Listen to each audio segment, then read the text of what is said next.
내일 모레면 추석입니다. 추석을 우리말로 하면 한가위라고 하죠. 한은 크다라는 뜻이고 가위는 가운데에 있다 이런 말입니다. 한가운데 있는 큰 날, 어디 한가운데 있을까요? 가을에 한가운데 있는 날, 밤에 보름달이 가장 크고 아름답게 뜨는 날, 바로 한가위지요. 한강에 나서 보면 요즘 이 강물 색깔하고 하늘 색깔하고 잘 구별이 안 됩니다. 이 하늘도 그렇게 싱싱하고 강물도 그렇게 싱싱하게 보이죠. 파란 하늘 아래 또 파란 강물이 흐르는데 그 사이에 울긋불긋 코스모스가 흐드러지게 피어 있습니다. 무슨 생각이 드시나요? 아, 내가 가을의 한가운데 있구나. 이거를 우리가 실감하게 됩니다. 한가위는 가을의 중심이죠. 그런데 이 한가위가 다른 날보다 더 중심이 되는 이유가 있습니다. 뭐냐 하면 마음이 하나가 되는 날이죠. 이 중심으로 마음들이 하나씩 모이는 날이에요. 우리가 추석이 되면 아버지들이 많아집니다. 큰아버지, 작은아버지, 둘째 작은아버지, 또 큰엄마, 작은엄마, 엄마들도 많아지고요. 동생도 많아지고 형들, 누나, 언니, 오빠가 많아집니다. 이렇게 우리가 그동안 못 만났던 사람들을 만나게 되면 아무리 가족이 적어도 그날 하루는 어떻게 됩니까? 왁자지껄 깔깔거리고 웃고 또 그동안 못했던 얘기들이 그냥 막 쏟아지죠. 여기서 아주 우리 안에 다채로운 경험들이 생겨납니다. 왜냐하면 입장이 다른 사람들끼리 모이게 되거든요. 우리 연로하신 권사님들 그리고 집사님들 기억나세요? 처음 시집가서 첫 번째로 맞았던 그 추석 날 생각나십니까? 그날이 아주 막 즐거웠습니까? 어떠셨어요? 어디에 앉아 있을지 안절부절 못하셨죠. 뭘 해야 될지도 모르셨죠. 아주 하루 종일 전을 뒤집다가 해가 뉘어질 때 이렇게 생각해 보면 내일 내가 친정집에 갈 수 있을까? 이런 생각 하셨죠. 남편들은 뭐 마음이 편합니까? 이게 그 아내를 보면서 괜히 마음이 안절부절 못할 때가 있습니다. 또 집에 아직 시집을 안 간 아주 관연한 딸이 있으면 이 딸은 슬금슬금 이렇게 피하지 않습니까? 친척들이 와서 무슨 말이라도 할까 봐 아주 그냥 스트레스가 생기는 거죠. 그럼 할아버지 할머니들은 늘 아무 생각이 없으신가요? 고민에 빠집니다. 손주놈 요놈한테 지금 용돈을 얼마를 줘야 될까? 이 적정선을 찾기가 굉장히 힘들잖아요. 많은 사람들이, 가족들이 한꺼번에 모였을 때 여기에 굉장히 많은 생각들이 벌어지지요. 입장이 다르기 때문에. 그래서 어떤 때는 다툼이 생기기도 합니다. 그리고 원망의 소리가 나올 때도 있지요. 한가위 명절을 지나면서 남편들이 절대 하면 안 되는 말이 있다고 합니다. 이게 뭘까요? 내가 뭐 도와줄까? 이게 굉장히 좋은 말 아닙니까? 얼마나 자상한 남편입니까? 그런데 도와주는 게 아니라는 거죠. 같이 해야 할 일이라는 겁니다. 그래서 그때는 무슨 말을 해야 하냐 하면 내가 할 일이 뭐였지? 이렇게 얘기해야 한다고 합니다. 우리 남편분들 이게 쉽지가 않아요. 다 같이 한번 해보겠습니다. 다시 제가 말을 하면 따라 하십시오. 내가 할 일이 뭐였지? 네, 감사합니다. 내일 모레건 반드시 한번 이 말을 하셔야 합니다. 내가 할 일이 뭐였지? 가족들 보는 앞에서. 한가위는 다양한 마음들이 모이는 자리지요. 큰 마음, 또 작은 마음, 즐거운 마음, 또 삐진 마음, 이 마음들이 한꺼번에 모입니다. 그래서 우리가 이런 말을 합니다. 더도 말고 덜도 말고 한가위 갖기만 해라. 이 말이 집안에 있으면서 맛있는 걸 많이 먹어서 한가위 갖기만 해라 라는 말이 아니죠. 함께 모여서 그 마음들을 어루만질 때, 그리고 그 마음들이 풀어질 때, 풀어진 마음들이 또 서로 연결될 때, 이게 바로 한가위의 마음입니다. 우리가 이번 명절을 이렇게 보내야 하겠죠. 신명기 16장은 이스라엘 3대 명절을 소개합니다. 이스라엘 3대 명절이 뭡니까? 유월절, 애굽에서 하나님의 인도하심에 따라 탈출했던 유월절을 지키죠. 그리고 77절이 있습니다. 맥추절이라고도 하죠. 봄에 갖고 왔던 그 모든 밀과 보리를 여름에 추수하는 날, 이게 77절 맥추절입니다. 그리고 오늘 말씀하는 초막절, 이 초막절은 수장절이라고도 하고 또 초막절이라고 하는데요. 제가 뉴욕에 살 때 그 교회에 가려면 윌리엄스버그라는 동네를 꼭 지나갔어야 했습니다. 이 윌리엄스버그가 뭐냐 하면 이 맨하탄하고 브루클린하고 이어주는 이 다리가 있는데, 그 다리 중에 하나가 윌리엄스버그 브릿지예요. 근데 그 끝에 이 동네가 있는데 여기는 온통 유대인들이 그렇게 많이 삽니다. 그래서 그 동네를 쭉 지나갈 때 되면 꼭 요맘때 되면 그 유대인들이 까만 모자를 쓰고 있는데 무슨 나뭇가지를 들고 막 다녀요. 그리고 아이들은 무슨 그 깃발 같은 걸 들고 막 그냥 거리를 뛰어다닙니다. 또 어떤 사람이 남자들이 이 유대인들이 하얀 와이셔츠를 입고 이 어깨 동무를 하고 이 한 열댓 명이 원을 만들어서 막 돌면서 막 노래를 부르는 겁니다. 이게 무슨 강강수월래 하는 것처럼. 그런데 그 다음 해도 꼭 추석 때 요맘때 그 지역을 지나가면 이 광경을 목격하는 거예요. 그래서 이게 뭐냐 해서 물어봤죠. 그랬더니 이게 수꽃 페스티벌, 그러니까 초막절 축제라는 겁니다. 이 초막절 축제가요 항상 추석하고 겹쳐요. 왜 그러냐 하면 유대의 그 달력은 기본적으로 음력입니다. 유대의 정월, 니산월이라고 하죠. 이 니산월은 그 밤과 낮의 길이가 똑같아지는 춘분날을 기준으로 이 정월이 시작입니다. 그래서 유대인의 1월 1일은 3월 중순쯤 돼요. 3월 중순부터 한 6개월이 지난 것이 바로 이 초막절. 그래서 9월 중순쯤 되는 거죠. 그래서 항상 음력으로 돌아가기 때문에 우리 추석하고 하루 이틀 차이입니다.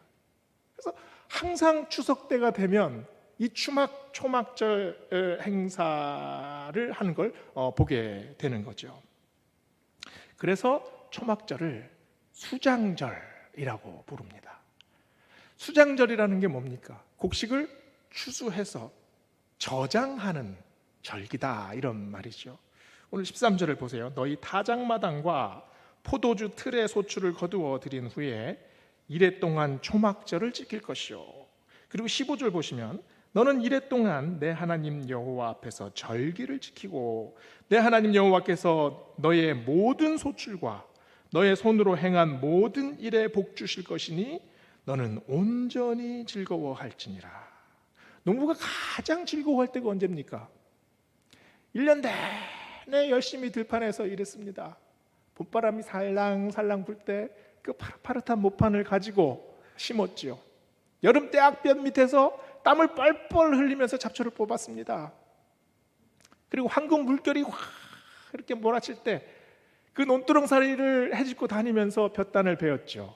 그리고 이제 추수를 합니다.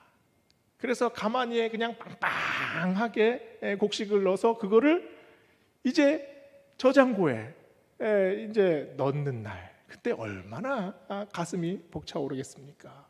가득 찬 마음이 되죠. 그런데 여기에 성취감만 있겠습니까? 뿌듯하기만 하겠습니까? 1년을 돌아보면 그 모를 심고 나서 비가 오지 않아서 그 말라가는 모판을 보면서 그냥 가슴이 새카맣게 탈 때가 있었죠. 태풍이 불고 그래서 온 들이 홍수로 잠길 뻔도 했어요. 병충해가 심해가지고 한 해 농사를 다 망칠 수도 있었죠. 그런데 이 가을에 이렇듯 추수를 하게 됐습니다. 농부의 마음이 어떻습니까? 겸허해지지요. 이게 다 내가 한 일입니까? 내가 노력했다고 이렇게 추수를 할 수 있었겠습니까? 농부의 마음은 절대 자만할 수 없습니다. 겸손해지지요. 감사하게 되지요. 이렇게 오늘 말씀해 보면 너는 온전히 즐거워할지라. 어떻게 우리가 즐거워할 수 있습니까? 어떻게 온전히 즐거워할 수 있습니까? 하나님이 은혜 부어주셔야 우리가 즐거워할 수 있습니다. 오늘 말씀해 보면 나의 모든 소출, 그리고 내 손으로 행한 모든 일, 내 손으로 행한 모든 일에 하나님께서 은혜 부어주십니다. 하나님께서 복 부어주십니다. 이것이 너무 감사한 것 아닙니까? 곡식을 단순히 많이 거두어서 감사한 것이 아니라 모든 하루하루가 감사합니다. 내가 오늘 숨 쉴 수 있는 것만도 감사합니다. 하나님이 이렇게 인도해 주시니 이 모든 것들이 감사합니다. 이 감사가 지금 수장절에 남아 있습니다. 요즘 고3 학생들 얼마나 힘이 듭니까? 이 아이들이요, 벌써 2년 동안 그 학교에 잘 출석을 하지 못했습니다. 마음이 얼마나 조마조마하겠습니까? 제가 몇 년 전인가요? 그런 기사를 본 게 설교를 하다가 생각이 났는데요. 이 우리나라 그 수능이 얼마나 엄격해요. 직장인들도 이 출근 시간이 변하지 않습니까? 비행기도 못 뜹니다. 그 수험장에 들어갈 때 이 휴대폰이 걸리면 바로 그 자리에서 그냥 쫓겨나요. 퇴장입니다. 시험을 보지 못하는 거죠. 이 여학생이 1년 내내 열심히 준비해가지고 수능 시험에 가서 그 1교시 국어 시험을 보는데 갑자기 띠리리리링 띠리리리링 휴대폰 벨소리가 들리는 겁니다. 아니, 어떤 사람이 지금 그 휴대폰을 가져와서 이렇게 보는데 바로 자기 발밑에서 들려요. 깜짝 놀랐습니다. 뒤져보니까 자기가 싸온 도시락. 아니, 여기서 왜 이 휴대폰이 나옵니까? 엄마가 새벽에 일어나서 도시락을 싸면서 자기가 하도 긴장을 해서 엄마 휴대폰을 그냥 이 도시락에 넣어버린 거예요. 아이고, 어떻게 됐을까요? 바로 퇴장당했습니다. 얼마나 억울합니까? 자기가 가져온 휴대폰도 아닌데 엄마는 얼마나 속상하겠어요. 자기가 한 번 실수를 해가지고 딸이 1년 동안 공부한 수능시험을 다 망쳐버리지 않았습니까? 그런데요, 이 여학생이 그 수험생 커뮤니티에 그 남긴 글을 제가 그때 본 적이 있습니다. 겨우 찾아내가지고 제가 다시 봤는데요, 이렇게 썼습니다. 오늘 휴대폰이 울려 퇴장한 재수생입니다. 엄마가 도시락 가방 주시기에 그대로 받아갔는데 일이 이렇게 되었군요. 저랑 같은 시험실에서 치신 분들께 정말 죄송하다고 말씀드리고 싶어요. 올해 진짜 열심히 준비했는데 아쉽네요. 내년을 다시 기약해야지요. 죄송합니다. 이런 글을 썼어요. 저는 이 글을 보면서 이 여학생이 크리스찬이 아닐까 이런 생각을 했습니다. 원망할 수 있잖아요. 엄마가 얼마나 원망스러워요. 그런데 엄마에 대한 원망이 전혀 없습니다. 그리고 다시 할 준비를 하고 있습니다. 어떻게 이 마음이 생길까요? 어떻게 이 어린 여학생의 마음에 이런 큰 마음이 생깁니까? 왜냐하면 인생의 농사는 수능 한 번으로 끝나는 게 아니다라는 걸 안 거죠. 그래서 다시 일어납니다. 다시 준비할 수 있다는 거죠. 다시 시험 보면 된다는 마음입니다. 농사는 잘 안 될 수 있습니다. 올해 농사가 망칠 수도 있어요. 그러나 농사 1년 짓고 2년 짓고 끝낼 겁니까? 우리의 인생의 농사 평생 지어야 합니다. 수장절의 감사는 올해 한 번의 농사로 끝나는 것이 아니라 하나님께서 우리 인생 전체를 붙들고 계십니다. 올해 힘들었으면 내년에는 하나님께서 변화시켜 주실 줄 믿습니다. 우리 인생 전체를 하나님께서 이끌어 주십니다. 이 감사가 수장절의 감사입니다. 내 인생의 모든 소출, 오늘 말씀대로 내가 행하는 내 손으로 행하는 모든 일들 위에 하나님께서 복 주실 줄 믿습니다. 이것들이 하나하나 모여서 내 인생을 이어가게 하실 줄 믿습니다. 이 감사가 우리 삶 속에서 흘러나오는 거죠. 수장절 감사는 평생을 두고 하는 감사입니다. 그래서 내 인생을 맡겨드리는 감사죠. 나의 인생 창고에 하나님께서 은혜를 계속해서 쌓아 주실 겁니다 라는 감사이지요. 그래서 기쁨도 감사, 아픔도 감사, 실망해도 감사, 즐거워도 감사, 어제도 감사, 오늘도 감사, 내일도 감사. 이 감사가 이 명절을 지나면서 우리 모두의 가슴 속에서 흘러나오기를 축원합니다. 우리가 이 추석 명절을 지내면서 정말 가슴에 담아야 할 것, 올 한 해 하나님께서 이끌어 주십니다 라는 그런 믿음의 감사가 넘쳐나기를 축원합니다. 하나님은 또 이 감사의 절기에 역사의 기억을 마음에 새겨 주십니다. 13절을 보면은요, 추수를 한 후에 이래 동안 초막절을 지킬 것이요 라고 말씀하죠. 7일 동안 이 초막에 살아야 한다는 말이에요. 요즘도 유대인들을 보면 이 초막절을 지킬 때 집들에 작은 그 초막을 만들어요. 아파트에 살아도요. 이 이스라엘에 가본 분들의 말에 의하면 아파트 뭐라 그럽니까, 베란다? 거기에 조그만 초막을 만듭니다. 그 기둥이야 작은 나무를 가지고 해도 되는데 꼭 주의해서 해야 할 것이 그 지붕을 항상 시들지 않은 나무 가지를 가지고 올려놔야 돼요. 이 초막 안에서 가족들이 초막절을 보냅니다. 그걸 한번 상상을 한번 해보세요. 아이들 데리고 아빠하고 엄마하고 그 초막 안에 들어가서 별빛을 이렇게 바라보면서 아이들과 도란도란 얘기를 하겠죠. 무슨 얘기 하겠습니까? 출애굽했을 때 어린 양의 피를 문제방에 바른 이야기, 홍해를 건넌 이야기, 만나와 메추라기를 먹은 이야기, 또 구름 기둥과 불 기둥으로 인도해 주신 하나님 이야기, 바로 이야기를 하겠죠. 이 장면을 생각해 보세요. 이게 지금 무슨 장면입니까?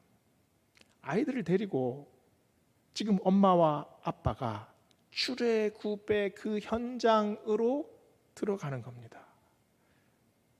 출애굽했을 당시 그 광야의 경험을 그대로 아이들에게 경험시키는 거죠. 이것보다 더 좋은 신앙교육이 어디 있겠습니까? 하나님이 이스라엘에게 백성들에게 보여주신 이 절기가 이렇게 독특합니다. 수장절, 그저 감사만 하는 것으로 끝나는 것이 아니라 이 수장절이 초막절로 이어집니다. 수장절은 우리의 추석과 너무나 유사합니다. 수확을 기뻐하고 감사하죠. 그런데 감사로 끝나는 것이 아니라 이 감사가 고백으로 넘어가는 겁니다. 이스라엘 백성들이 자기 앞마당에 이 초막을 만들어 놓고 이 아이들과 함께 행하고자 했던 게 뭘까요? 캠핑하는 기분을 내려고 했겠습니까? 아니죠. 이 아이들의 그 가슴 속에 그 기억 속에, 그 마음 속에, 그 삶 속에 이 믿음이 세워지길 원한다. 너희들의 인생 전체에 이 초막집이 세워졌으면 좋겠다. 너희 인생이 아무리 광야 같을지라도, 너희들 앞에 펼쳐진 여러 가지 어려운 시간이 있을지라도, 집이 없고 길이 없는 것처럼 보일지라도, 한숨이 나고 아무도 나를 도와주지 않는 것 같을지라도 절대 잊지 마라. 하나님께서 우리를 불기둥과 구름기둥으로 인도해 주셨다. 이 초막집에서 살면서 하나님의 그 손길을 우리 조상들이 느꼈다. 아버지도 느꼈다. 너희들도 똑같이 느끼길 바란다. 이 마음 아니겠습니까?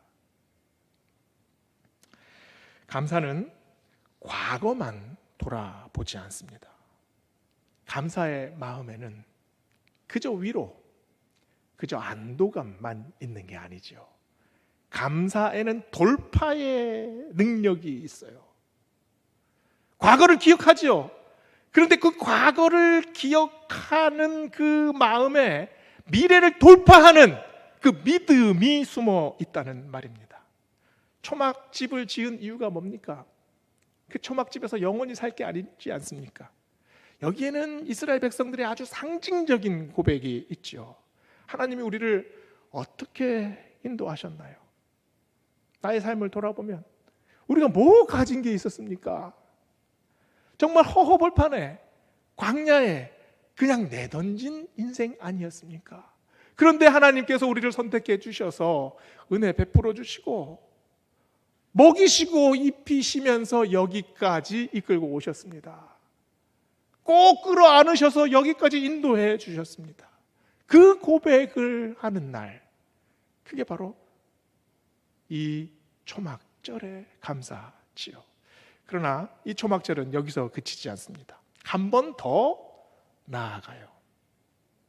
초막절은 임시 거처지요.